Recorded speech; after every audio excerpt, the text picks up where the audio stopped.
There is a place that is spoken about only in whispers, a dark area that spawns the beginnings of urban legends, a place where anything can happen and usually does. During the light of day, it hides just outside of view, but when the sun goes down, spirits, creatures of the night, roam free, and things do go bump in the night. It is in every state and every country, and there is no escaping it, no matter how safe you feel behind your locked doors and latched windows. So we invite you to turn down the lights and turn up your radio while we join Dave Schrader and Tim Dennis, your hosts, on a journey into the darkness on the edge of town. Well, good evening, and thank you for tuning in for Hour 2 of the Darkness on the Edge of Town Paranormal Radio Show. I'm your host, Dave Schrader, along with me, Tim Dennis. Good evening, Tim. Good evening, David Schrader. And the lovely and semi-talented, we got to be careful because she's, an intern. You can't let her get all big-headed on us here, Tim. I know. You don't want the rookie. Semi-talented. You don't want the rookie intern. Syndrome happening. That's right. We've got our intern, Ashley, here, and she's going to help field some of the questions tonight. We're celebrating a year and a half on the air. Appreciate everybody that's tuned in and spent time with us for the last year and a half, and hopefully you've learned some stuff about the paranormal along with Tim and I. It's been an interesting ride, Tim, wouldn't you say? From going from a little lark of, hey, let's put together a radio show to we've had a great chance to tour different states in the United States. We're getting invited out to paranormal conferences. We're going to be out at Dragon Con. We're going to be all over checking out stuff. So it's been kind of a fun ride, don't you think? Meeting people we don't even know and offers coming over the phone. Yeah, pretty much. You're a freak. I know. Hey, real quick, I do want to mention The Real Deal presents the 2007 South Coast Paranormal Convention, Friday and Saturday, July 20th and 21st, 2007, at the very haunted Glen Tavern Inn in Santa Paula, California, which is, I believe, about an hour out of Los Angeles. Speakers will include Chris Fleming from the TV show Dead Famous, Patrick Burns from the TV show Haunting Evidence on Court TV, Richard Sennett, the Ghostbuster, Terror Normal's Chad Kalick will be there, and I'll be there from Darkness Radio, plus there's many, many other speakers there. There's going to be workshops on tarot and demonology, a screening of the movie Conjure by rock star illustrator Matt Bush, a historical ghost tour of the Glen Tavern Inn, a seance in room 104, and an all-night, all-access investigation of the Glen Tavern Inn. Tickets are only $125. That includes admission for both days, a free deck of tarot cards for the tarot workshop, and a free convention t-shirt. Or for $300, it includes everything that I just mentioned, plus a room at the Glen Tavern Inn for both Friday and Saturday night.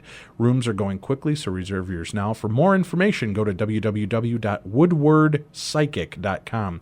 That's WOODWARDPSYCHIC.com.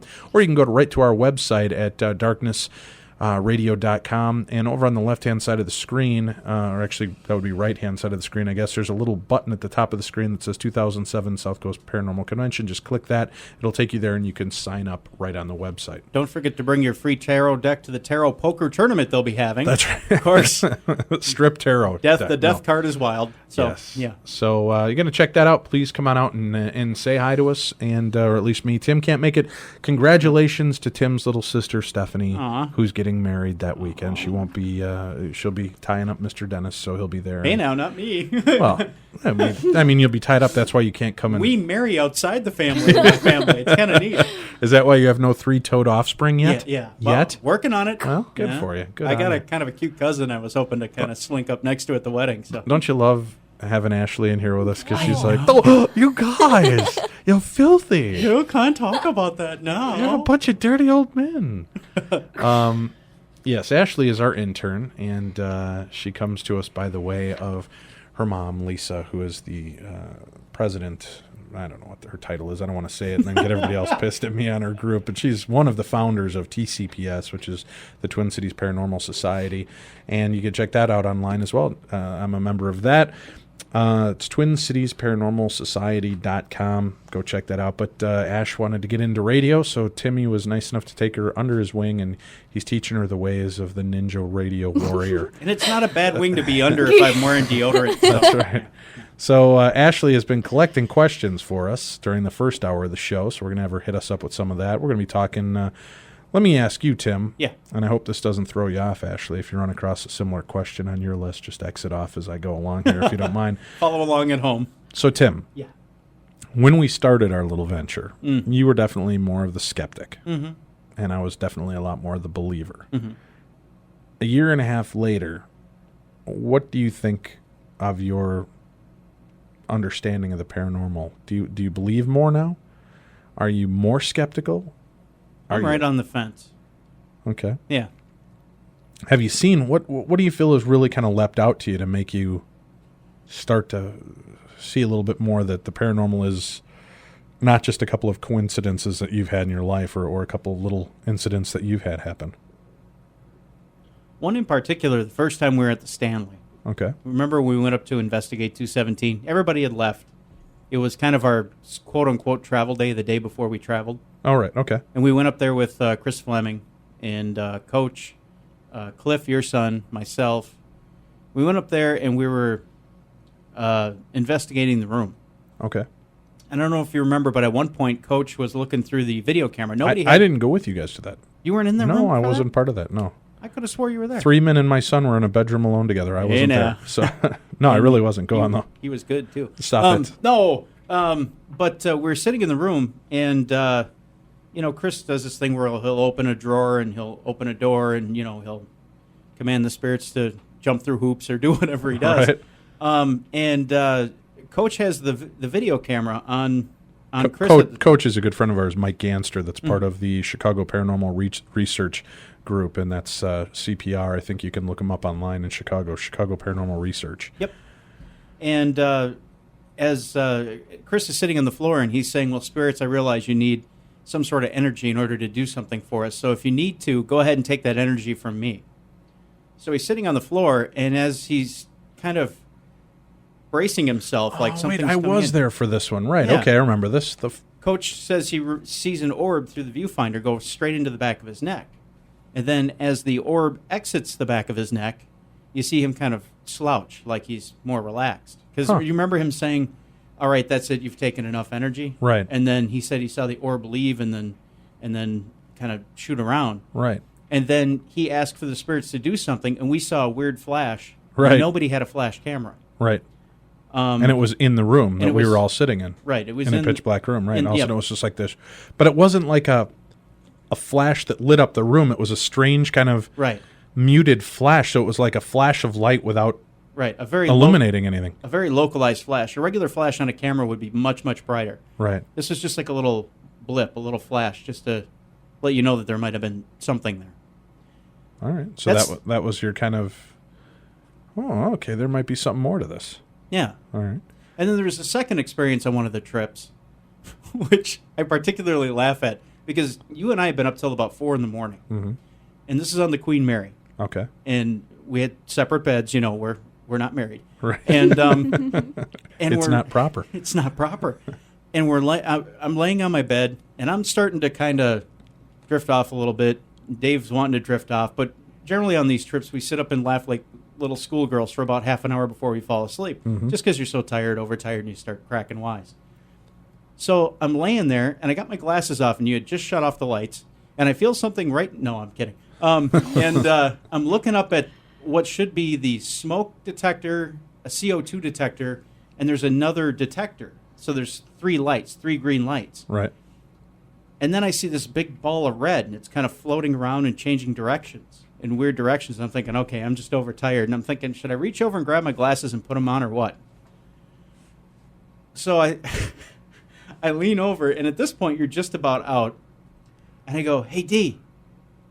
I said, look up at the ceiling. Do you see this strange red light bouncing around?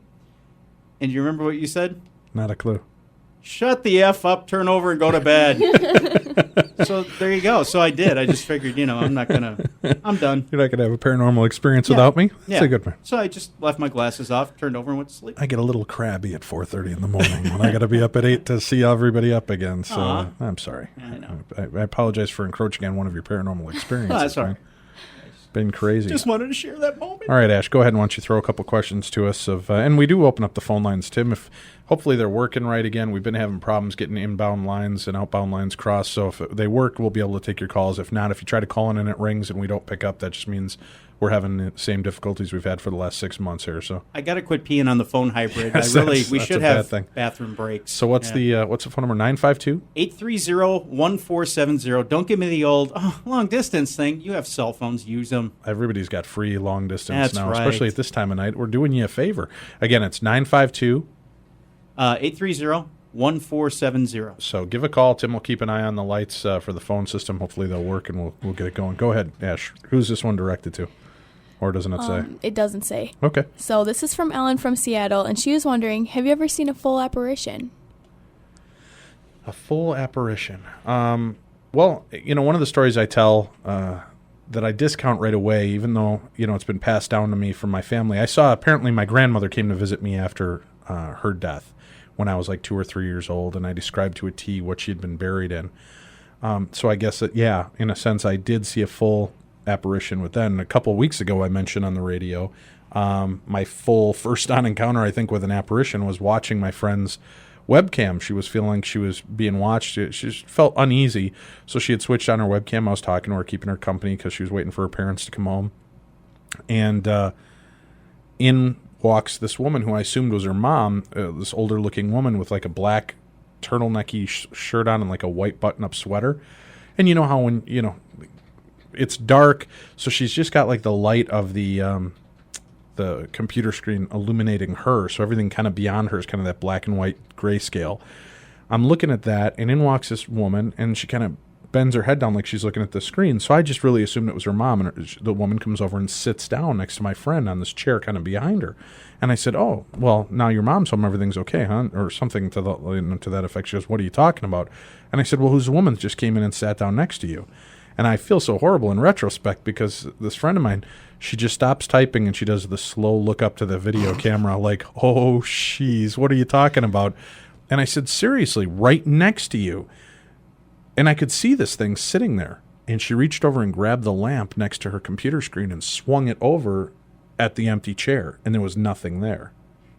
So I guess my first full-on apparition, that I can see as an adult was on a computer monitor.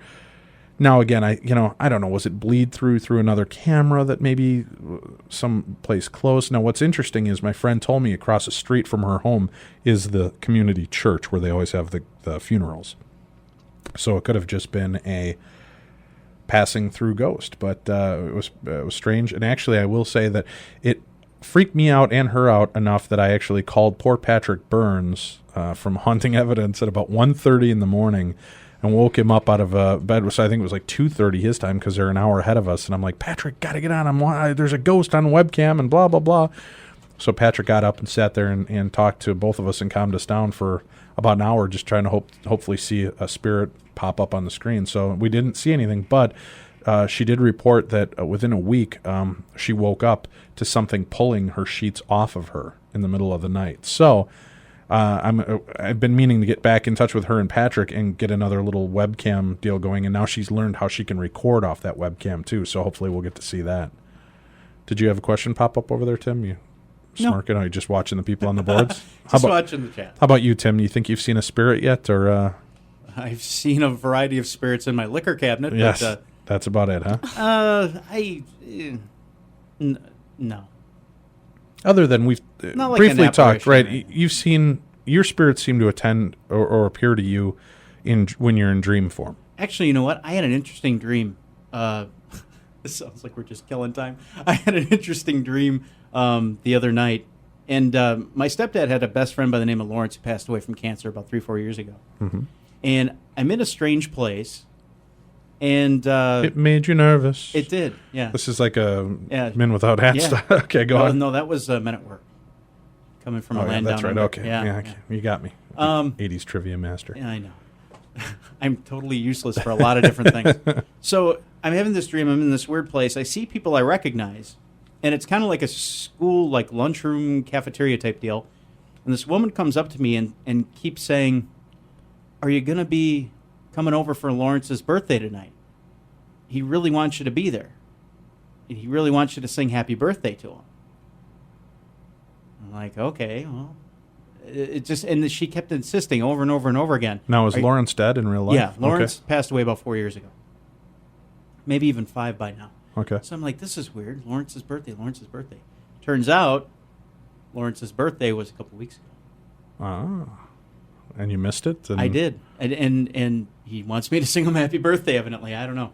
So here we go. No, I'm kidding. But it was that's interesting that would come to you like that. Just an interesting little dream. Okay. That's all. How about another? Actually, I've got a question here popping up from Anna. Queen Ghost Geek wants to know about the noises that I heard on the Queen Mary. I was out at the Queen Mary visiting last week, and I got to take a walking tour with Erica Frost, who is the resident psychic on board the tour. Now, I've heard about this noise, Tim, and you remember they took us down there to let us hear this stuff when we went there last time, and we heard nothing. Mm-hmm. Remember that? And they said, wow, this is the quietest it's ever been. Yeah. Well, I've heard everything from this noise will make you want to pee yourself to, I'm just not sure what I'm hearing. Well, it was kind of interesting because when we went into this area, as soon as they opened the door, you could hear this.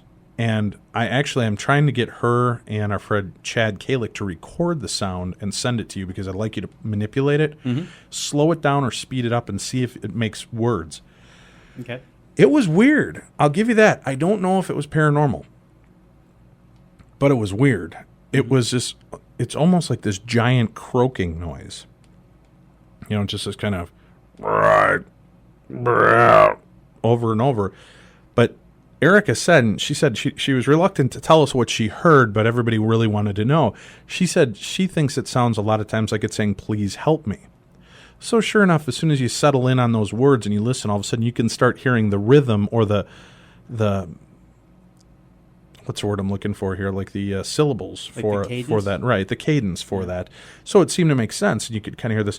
But what was really interesting was at first we were thinking, okay, it's got to be some kind of aquatic sea life outside the boat or something, making this noise, right? Mm-hmm. Or maybe it's something racking up against the side of the ship and scraping. Mm-hmm. However, it would move in this area. So it would be in front of you, and then all of a sudden it'd be off behind you and to the left, and then it'd be up in front of you to the right, and back behind you again. And it was just this really weird groaning, croaking noise over and over and over and over, and it would echo and then fade and then come back again strong. It was really bizarre. But to me it sounded metallic, almost like metal on metal grinding. So what I had asked was, does it have to be this? Because I guess this is the part of the ship that had been smashed into and people were killed and there was all this damage. I wondered, does a ghost or does a haunting have to be human? Mm-hmm. Can it be if this metal contains the memory of what happened? Could the metal be retaining the sounds of the crushing or the damage that was taking place? And she said, yeah, that's very likely that could be what we're hearing as well. And actually another piece of evidence that was shared with me, or a possible theory on this, was I guess another naval person who had been aboard boats heard this noise and thought it reminded him when he was young. He used to be in the Navy, and they used to have this metal pole that they used to scrape the barnacles off. Mm-hmm. And he said it made that same noise. So he thought, maybe it's a residual haunting of just the scraping of the barnacles off the side of the ship. So it's kind of that, because it would make that noise. But I don't know. It was interesting. I'm interested in hearing what would happen. Now, I did go on a private ghost hunt with a few friends down into the pool area. And Erica Frost had told us that she was, there's one part of the pool area underneath the stairs she does not like to go. So, of course, being big, brave, idiot men, we decided we'd go down there. And Chad handed me the camera. He's like, go in there, dude, get this. So I walked in, and as soon as I walked in, you hear this noise come from underneath the stairs where I'm standing. And, we all kind of give each other the look. And then another noise, and it comes directly behind me, which is impossible because there's, like a foot and a half, 2 feet of room behind me, and there's nobody there. We also heard as we were coming back into that area this loud whoosh noise, like something just washed right over the top of us. It was really a strange little deal. So I'm interested to hear the video recording that we had and see if we picked up anything on video. But we did have that. But I didn't hear Jackie giggling or crying or laughing or saying peekaboo or anything that everybody else always hears. So kind of a strange deal. But I hope that answered your question. Let's see. Shay, she wants to know, since I've come back from my UFO experience, have I seen them again? I did see UFOs on the way home from the experience. I think I mentioned that. And then that weekend I went with my kids to my in-laws' farm, and we kind of laid out on the hood of the car, and we're looking up at the sky, and we saw things zipping around in the sky that I can't explain, and my kids couldn't explain, so it was kind of weird. I couldn't explain, but my kids could. That'd even be weirder, wouldn't it? No, Dad, that is a thermodynamic... Father, must you be such an imbecile? Exactly. So we've got that going. So no, Shay, I haven't, but, truthfully, I haven't gone out there. I haven't gone out looking for them again. I do plan on it, and we are still looking into it. Now, here, I'd like all your guys' opinion on this, so email me, dave@darknessradio.com. I want to put together a UFO trip to go to James Gilliland's ranch. Here's my fear. We charge a couple $100 to go to this, pay a couple speakers, have a really good time to go out there. Bear in mind that this takes place in Washington, and Washington is one of the rainiest states in the Union. And my fear is I'm going to get 100, 200 people out there to go sky watch for UFOs, and we're going to get cloudy, overcast nights and rain. And I just don't want to deal with a bunch of really upset, wet people. Hey now. So, if you're still interested in it, having some other speakers and take a chance that we catch a good weekend and we can see at least one of the 3 nights that we go out there, I will still look at doing this trip and see if we can pull something off for like the first weekend, in August or in September or something like that, one of the first couple of weekends. So if you guys are interested and you definitely would like to look into the UFO stuff going on, let me know and we'll see what we can swing. But it is that time in the first part of the second hour here where we have to take a quick break. So we're going to do that. We'll come back. If you have any other questions, you can shoot them over to tim@darknessradio.com. And you can give us a call at 952-830-1470. Again, that's 952 830-1470. 1470 or 1740? 1470. Okay, good. All right, we'll be right back with more of your questions right after this.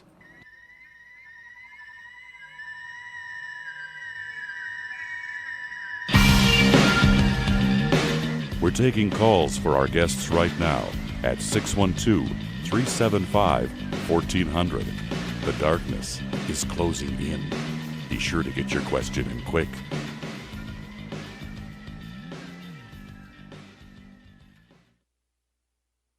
For 58 years, Fate has consistently supplied its loyal readership with a broad array of true reports of the strange and unknown.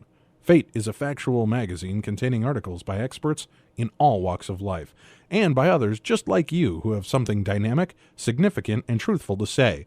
Keep up with the latest on angels and miracles, psychic phenomena, ghosts, UFOs, archaeological hotspots, alternative science, and much, much more. To receive your free Fate magazine, call now at 1-800-728-2730 or visit our website at www.fatemag.com. That's 1-800-728-2730 or www.fatemag.com. What are you waiting for? Your fate awaits. Are you tired of reading about what couple in Hollywood is breaking up or divorcing? Have you ever wondered where you can find the news that covers the subjects that you are really interested in? I would like to invite you to visit supernaturalnews.com. Supernatural News uses the latest internet technology to search for the topics we know you will be interested in reading. News of the latest Bigfoot, UFO, or Loch Ness Monster sightings. Read about the latest conspiracy theories and urban legends. Supernatural News, where belief and reality merge. It looks good at NASA 1. Roger. Okay, each of you youngins take a gun, a beer, and some smokes. Throttle circuit breakers in. We have separation. Inboard and outboard are on. We're coming forward with the side stick. Oh, looks good. Roger. I've got a blowout. Neighbor 3. Get your pitch to 0. Pitches out. I can't hold altitude. Direction. Alpha hold is on. Trip selected. Emergency. Flight calm. I can't hold it. She's breaking up. She's breaking.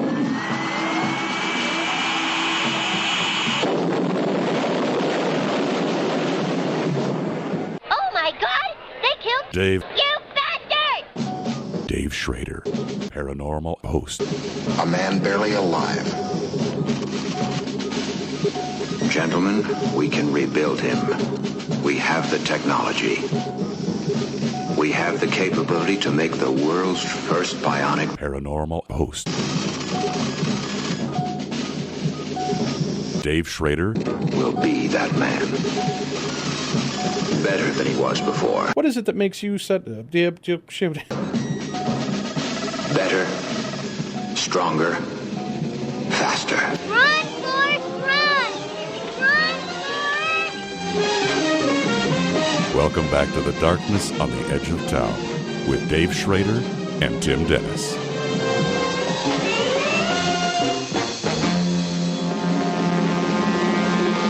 Does that excite you? I'm going commando, Tim? No headphones? I thought you were going to undo your pants there for a minute. Just taking off my Wow. headphones. We're just talking to each other here. It's getting hot in here. Now, Tim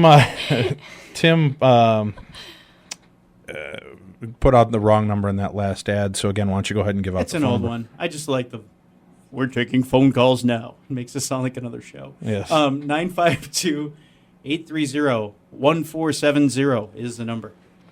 Spirit Chaser, has my son found out where he's going to be stationed yet? Yes, my son is in the Navy, and he has been stationed out in some part in California, and I can't remember the name of the city. My brother's in the chat room. I think he'll type it on for me if he can. I don't remember the name of the city that he's going to be stationed at, but thanks for asking. He's doing really well. I appreciate all the love and support for my son who took off into the Navy in December. He's doing great and really loves being a part of it, so thank you very much. Let's get back into paranormal questions now. Ash, you got some more questions for us? This is from Kayla, and she was wondering, what was the scariest thing that has ever happened to you during an investigation? During an investigation. Now, we got to go on the line of saying, Tim and I, we haven't done too many investigations together. Right then. And I've only been on, about a dozen or two paranormal investigations. The scariest thing, actually, and I know this sounds rude, is just kind of the people that you're with sometimes can be scary because they, and I don't mean that poorly to the groups. I've been invited with a lot of groups, but a lot of them are just, some of the paranormal groups out there are kind of scary to me now. That's been the one thing I've had a problem with. And I don't, how do you say it, not be impolite? And That's a good way. no, well, that's why I was careful with the group that I'm a part of. I didn't want to run into a lot of the stuff I was running into out in the paranormal field. I've been invited into a lot of group functions, and I won't say who they are. It's not good form to do that. But, like they say, a lot of times I'm more afraid of the living than I am of the dead. Just watching the way that some of these groups conduct themselves, jumping at every shadow and freaking out. That's been the scarier part for me, is just kind of watching what people think is paranormal activity. When to me, a lot of it's logic. If you take more than 3 seconds and take a deep breath and then go try to figure out the problem, a lot of times it's something real simple.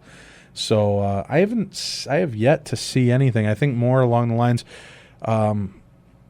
we watched an episode of Ghost Hunters last week when they were out in, I think it's Scotland. Well, they were in Ireland. And they were in Ireland, England. Scotland, one of the two. But anyway, he says we're going to do it. The guy from out there said we're going to do it the UK way, asking, which to me seems like the best way to go about getting EVPs. It was very cordial. It was very, we're not here to do you any harm. It was being very polite. Like they said, we're in a home of 1700s people. You don't come in and, who are you? What are you doing here? You don't run upstairs and yell, "Are you a whore?" That's right. Yeah, because that You're a dead hooker, right? Yeah, that doesn't go over real good. Yeah.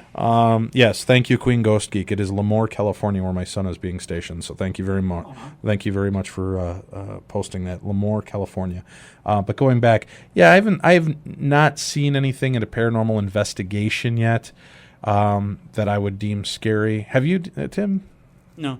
And again, I don't mean that with disrespect, but I mean, you know what I'm talking about, and I think the listeners do too. It's more the people that I've been with that kind of scare me in some of the groups that I'm a part of that are so into wanting to believe. That's the one problem I've seen, and we've mentioned it on the show before with this field, is since shows like Ghost Hunters and Dead Famous, did you know that there were ghost groups out there all over the United States? No. And I think that, like our show, 10,000 different shows have popped up in the last year and a half. Like Ghost Hunters, 10,000 different groups have popped up all over the United States. So there's so much going on in so many different angles, and so many people think they're ghost experts now because they watch every episode of Ghost Hunters and Most Haunted. So now they, I don't know. So that's the only part that worries me, because I still see The problem being in the paranormal field, and help me out if I'm wrong here, and Ash, if you want to weigh in on this too, so many groups are out there trying to prove to themselves that there's ghosts, that they're not looking at helping the people who called them in or helping the spirits who need the help. So that's my fear. I'm probably going to be the most hated man in society because every place I go afterwards, I try to do a prayer in the room to try to release whatever spirits are there. I've done it at the Stanley and at the Queen Mary, and I'm sure I'll be doing it at Eastern State Penitentiary and doing what I can to set the spirits free. Patrick Burns has an interesting blog on ghosttowns.com that talks about the ethics of going to a place like, say, the Queen Mary or the Stanley, right. a place that's known to be haunted, that people go to because they want that haunted thrill, so to speak, and asking a ghost to go to the light. Are you actually doing the hotel a disservice? I'm not worried about the hotel, man. The hotel is a hotel, and it's going to always do business, especially if it's a beautiful hotel like the Stanley or the Queen Mary. What I'm worried about are the spirits that seem to be trapped there, and if they're trapped there because of tragedies and they're afraid to move on, it's time to move on. The woman under the stairs that they found, it was actually at the Queen Mary, or at the Queen Mary, was believed to have been raped and beaten in the shower room, the shower stall room, and then dragged underneath the stairs to die.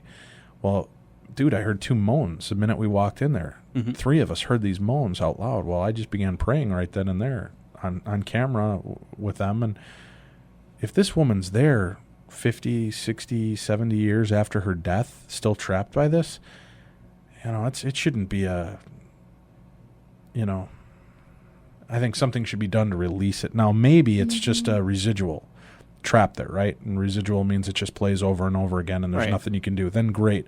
I don't feel you're exploiting the paranormal. It's a fine line we walk, man. People hate the fact that we make money on our trips, and they hate the fact that you make money on the paranormal. It's a business like any other business, but I do believe that if you're exploiting pain and suffering, I'll tell you what, if I found out that John Wayne Gacy's house was still up, or that a new person has built a house there and you could hear the children screaming for help, and I was given, the keys to the kingdom to go in there and investigate it, I'd go in with as many priests as I could carry under my arms and make sure that we prayed out every soul we could to get them out of that house and cleanse it. I certainly would never want to show it on TV to try to exploit these children's pain and suffering. So I don't know what your take is on that, Tim, but that's kind of my worry with the field, is that I think people are doing it for the wrong reasons now, just to find ghosts and not really to help the spirits and help the people that need the help the most. I would encourage everyone to go to ghosttowns.com and check out Patrick's blog, because he's got good points for both sides of the story, whether you should release a spirit back to the light or you should leave it be. And he actually he at one point was kind of a little bit caught up ethically himself in the blog, but read it. It's an interesting read. My brother online is referring to me as the short little woman Zelda from the Poltergeist movies. Go to the light, Caroline. Go to the light. This place is clean. I just the paranormal field is strange, and I do trust me, I wrestle with it every day. I make money to survive and to pay my bills and to take care of my children off the paranormal, and I'm very thankful for it. I'm so thankful for the listeners that come and experience these things with us. But I believe, too, that, if we can try to pray away and bring the white light to save the souls that are trapped there and want to be let out, I say go for it. I believe Patrick helped the spirit to cross over at the Stanley and at the Queen Mary. So, I'm all for that, man, if there really is a spirit trap there. I also believe maybe some spirits, Erica was asked about Johnny, who I believe is the spirit in the Doorlock 13, who was crushed to death. And she says, don't you want to move on? And he said, no, I'm famous here. So I guess ego would probably be taken over into that world, too. And if they want to be here and if this is what they like, then, God love them, let them be here. And if they want to be a part of that and have fame and be taken from the obscurity of anonymity and brought into this, then great, I'm all for it. I just don't want to see him in pain. One thing I do want to mention, because I got beat up in emails about our most haunted radio show we did, Tim. Yeah. Speaking of which, we are going to have Derek Akora on here in the next couple of weeks. We're waiting for him to come back from Egypt. He is filming his new series in Egypt, but he wants a chance to rebut the interview that we had with Carl and Yvette. And I had a lot of people shoot me some email that were very pissed about me saying that I like their show and that I found them to be more realistic than most other paranormal shows when they are so obviously frauds according to all these other people. You know what? They may do silly stuff, and maybe sometimes they're pressured by their networks to come up with it, and they do some silly stuff. I don't know.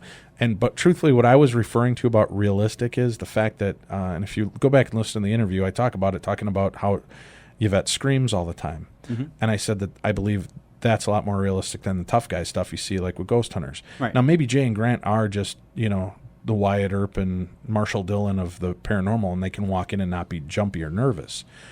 I tend to think that I would be more Yvette and jumping and what the hell was if stuff was going on that they purport to have happen.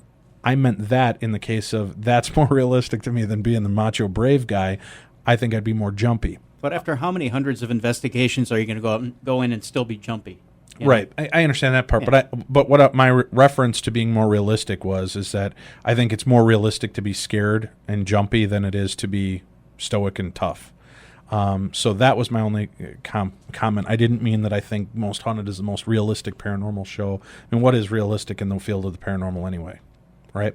So for those of you that are hating me because I said they were realistic, I didn't mean that. I meant their fear is more realistic to me than the bravado. And that's not putting down Taps. God love them. They're not afraid.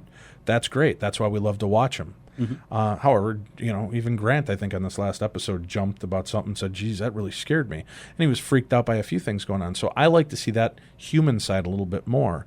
And I'm not putting down Jay at all, but that's kind of my theory on the paranormal. So what did you ever... I know that Dustin and Tango had an episode with a spider. I mean, that to me was entertaining. Right. Well, actually, that was hilarious, wasn't it? Yeah. They flicked that big old spider off him. The look on Tango's face was, I'm sorry, it was great Brian, for that. wasn't it? It was Brian. Brian and Tango. Brian and Tango. Yeah, Dustin was on the episode, the last episode of the season earlier this year. Boy, this is a hard season to understand. It's worse than The Sopranos breaking this stuff up. But anyway, okay, let's go back. We got a couple more questions that Ashley wants to get to here. Go ahead, Ash. Sean is wondering, what are your thoughts on shadow people? I don't know. I don't know enough about shadow people. I've always had an interest in shadow people because every woman I've dated has related some shadow person story to me. And I've wondered and talked about it more, wondering if it ties in with menstrual cycles. And I don't mean that. Sorry. Well, right, but bear with me here. Poltergeist activity supposedly takes place around women coming of age, right? Mm-hmm. Comes into their life as they're hitting puberty and might have angst-ridden stuff going on, and stuff gets all crazy. So my thought is, since most shadow people stories I've ever heard come from women, and they all seem to be women 20-something up, that are menstruating. I just wonder if it ties in with their menstruation cycle. Are they seeing something that, not saying that they're hallucinating it, but maybe that opens up if the flowering of the bud, for a teenage girl is what causes the PK activity of a poltergeist activity. My God, I'm in health class. I know. Well, I'm trying to say this tactfully, but if a woman coming into puberty can unleash this kind of ability, perhaps during those high concentrated moments during PMS, they're able to open up and, you know what I'm saying? And be able to experience the shadow people more. Because so many women I know see these figures at the end of their bed or looking at them through doorways, and they'll vanish. So I don't know many men that have had experiences. I'm sure that there are, and I'll get 100 emails about it tomorrow. But for most part, I've just heard it with women. What do I think of it? I think it may just be a ghost that we just don't, it doesn't have the strength to manifest itself completely. I don't know, Tim, any thoughts on your part? I'm confused. So a woman goes through puberty and sees 2.5-foot shadow people coming out of her flower? What was that again? No, I'm kidding. No, but you know what I'm saying is that the women seem to put off that kind of vibe that they're more in tune maybe during menstrual cycle. I don't know. Maybe it isn't. Maybe women aren't on their menstrual cycle when they see these things more. I don't understand it myself. So to answer your question, Ashley, I don't know. I don't know what I think. I think that shadow people are probably just ghosts, if that's what a ghost is, that just can't take full form. Sure. Go ahead. Next question. Here's from Michelle. What made you interested in the paranormal? Well, as I said, I've had experiences happen ever since I was a little kid, from seeing my grandmother come back to my grandmother assisting in the birth of my oldest son, 17 years after her death. He was born at home. It was a breech birth. It was we had a midwife there. We had family members from her family and my family there, and we had to deliver standing up to use gravity to help deliver the baby. And we'd gotten into a good rhythm where I was able to support her body, and she came out of a big contraction. I relaxed, and she dropped into another one, and I began to fall backwards. I got to about a 90-degree pitch and stopped, holding a pregnant woman in my arms, and stood straight back up. And I just always assumed, I joke about it, Tim, that I had the, Incredible Hulk syndrome. I just, all of a sudden my body intensified in strength, and I was able to stand myself back upright to save the woman I love and my child being born. But it did feel like hands grabbed me under my armpits and stood me back up. My mom works for a hospital for crippled children and knows how the body works with the spinal column, and she said it was impossible what she witnessed, me bending back that far and coming straight back up. So after that, we also smelled this flowery scent in the room, which I had just assumed somebody knocked over a bottle of perfume. But my mom talked to me later and said that it was the smell of my grandmother's perfume. And then my aunt, who had also been there that night, took me aside and told me the same situation. She wanted to know how I stood back up and did I smell that flowery smell. So that was kind of my foray into the paranormal. And then just as I've reflected over the last year and a half, I just think back to all the really weird things that have happened. I know that I saw something, was it a Bigfoot or not, when I was about 10, 11 years old with my cousin in Alabama.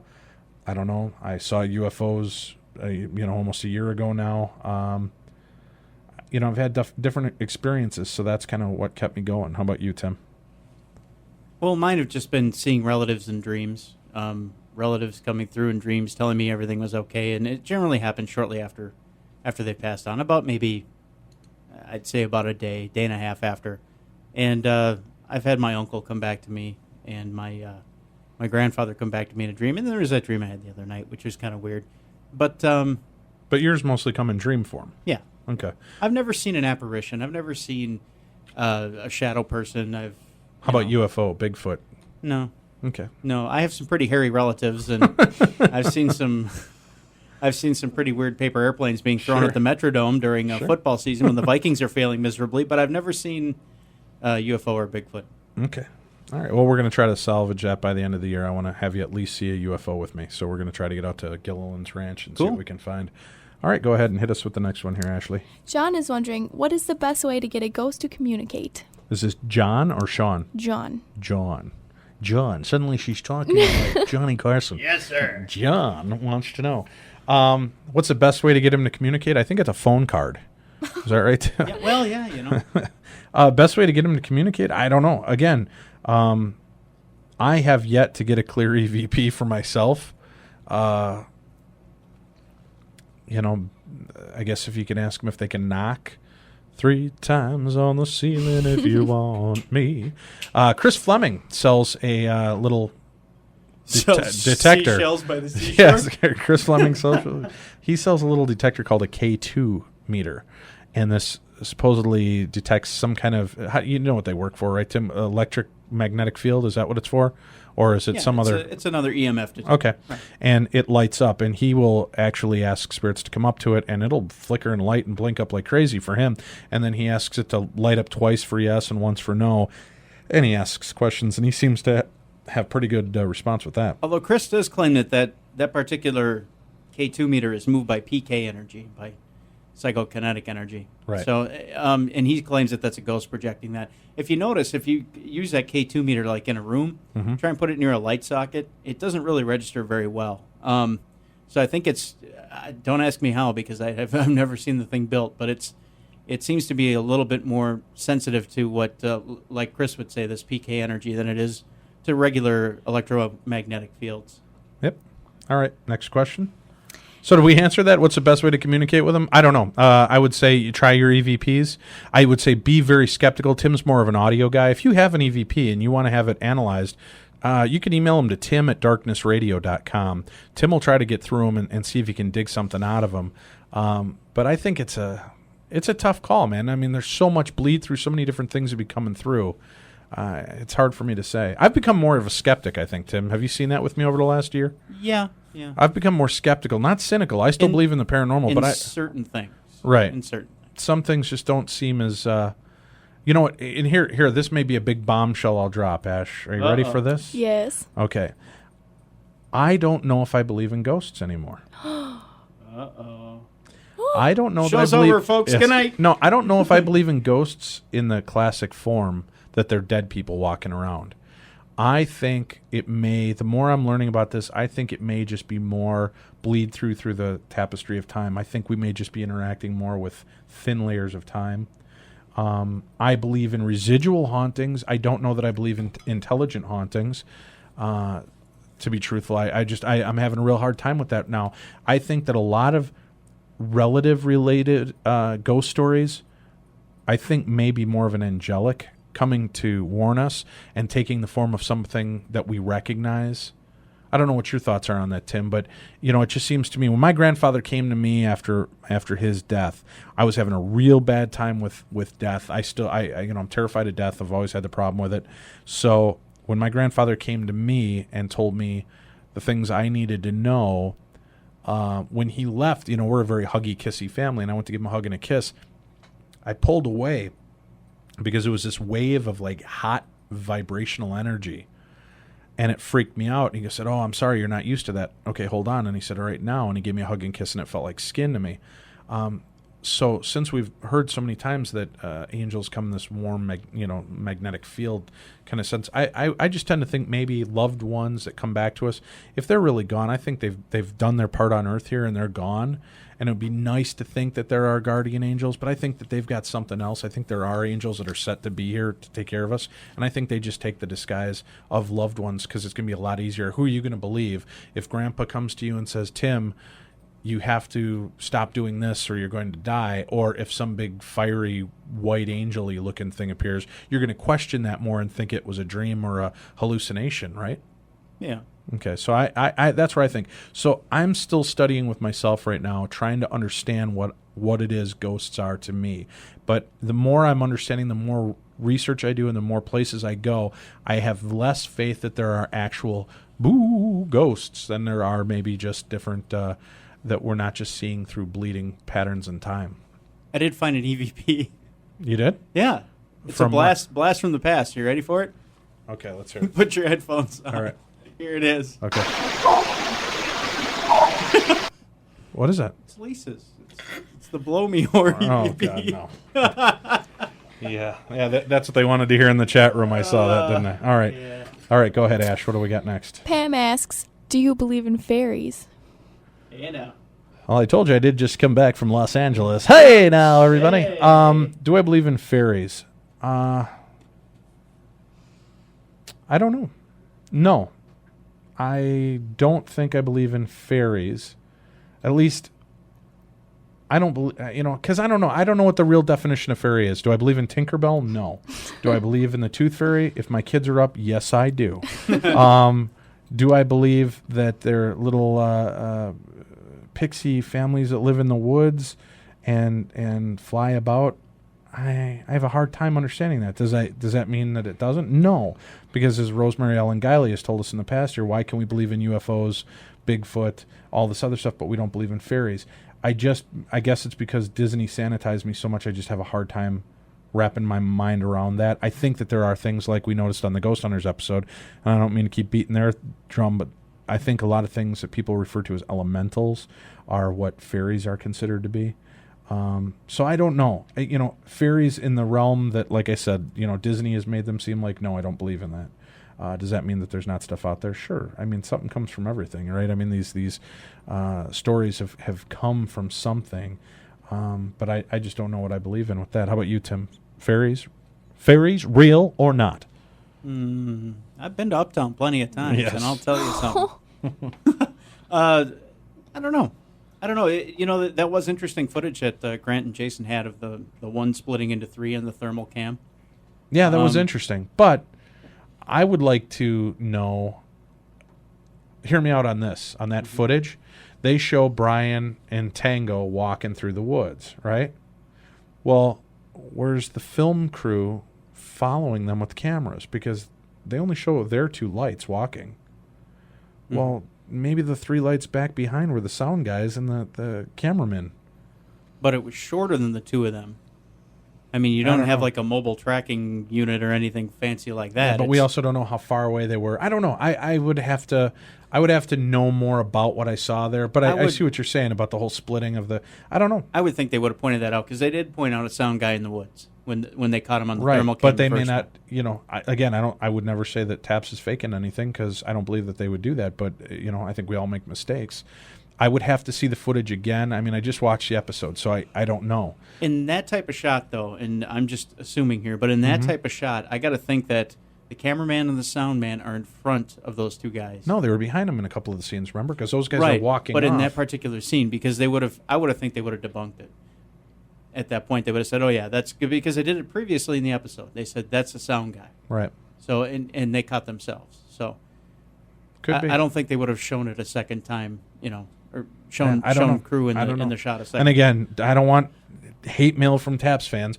I'm not saying that they faked anything. I'm just saying it could have been a mistake. I don't know what it is. I would really like to see the video again and kind of look at it. Plus know what time it was that they were seeing that. And, there's stuff you just you're not privy to, unfortunately, with watching a TV show. So, Georgia Spirit Chaser does point out on the boards that they weren't even being filmed at the time they were in the woods when they got that thermal image. Okay. So. All right, let me think here. Fairies. Yeah, so that's my end case on fairies. I don't really know what I believe in with that stuff. Although that weird face that popped up in the last episode of Ghost Hunters was kind of creepy, too. Uh-huh. Oh, yeah. So I don't know what we saw. Go ahead. Shelley wonders, vampires, friend or foe? Depends on if you've had a garlic pizza or not, I guess. Vampires in the traditional sense? No. I don't believe there's any creature that sucks people's blood and turns into different beasts. I believe there's some sick people that think that they can do that.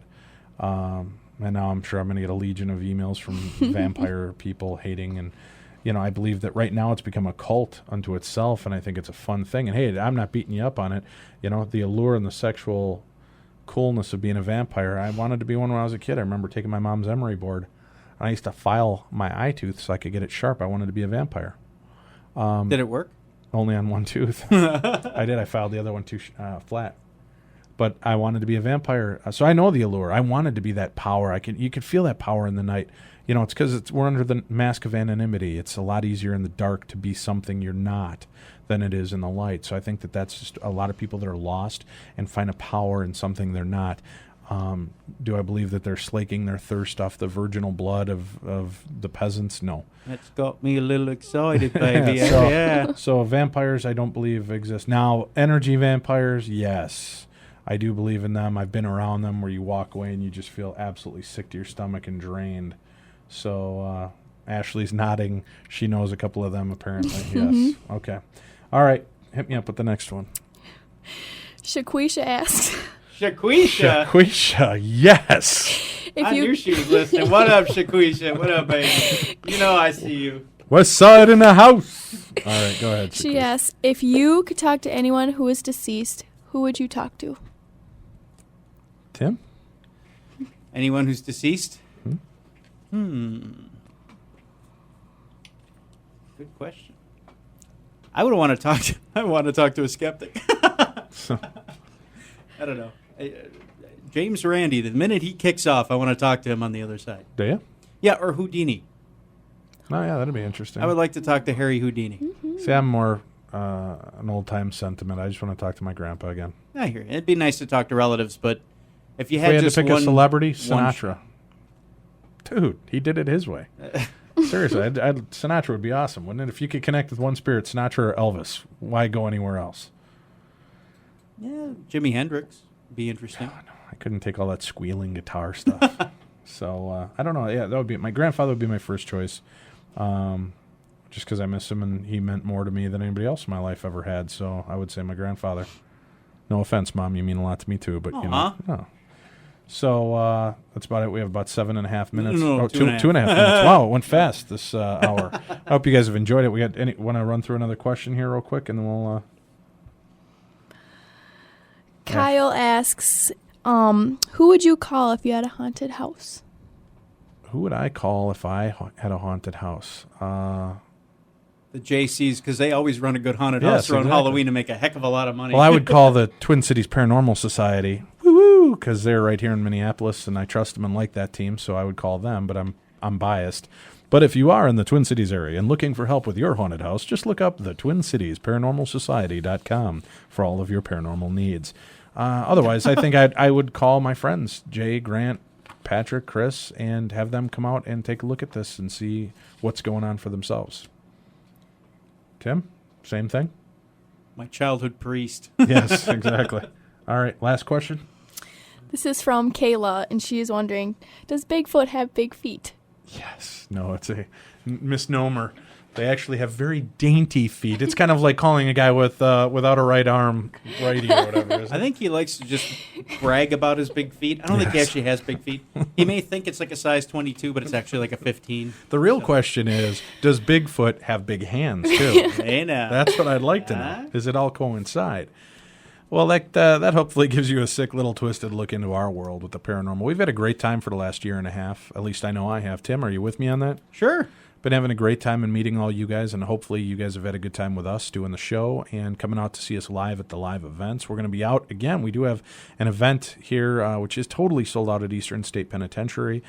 Do have some cool news about that, though. If you are going to be attending the Eastern State Penitentiary trip, make sure to bring your camera, because aside from our other guests, we have a very, very special celebrity guest who's going to be joining us out there. Mr. Alex Vincent, the little boy that was tortured by Chucky in Child's Play 1 and 2, will be with us at Eastern State Penitentiary signing autographs. I shouldn't bring my Chucky doll? Yeah, bring it. Oh, bring it for photo ops and have that opportunity. But we also have tickets to Waverly Hills Sanitarium still available.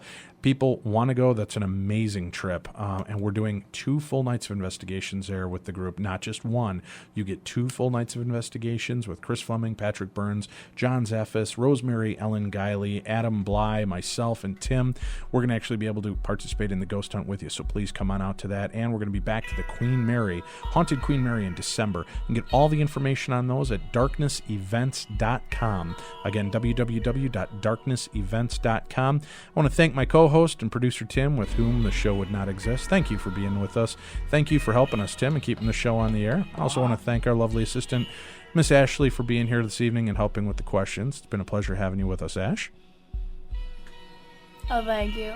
Yes, very good. She's good. A woman of very few words. And the ones she says make no sense at all. No.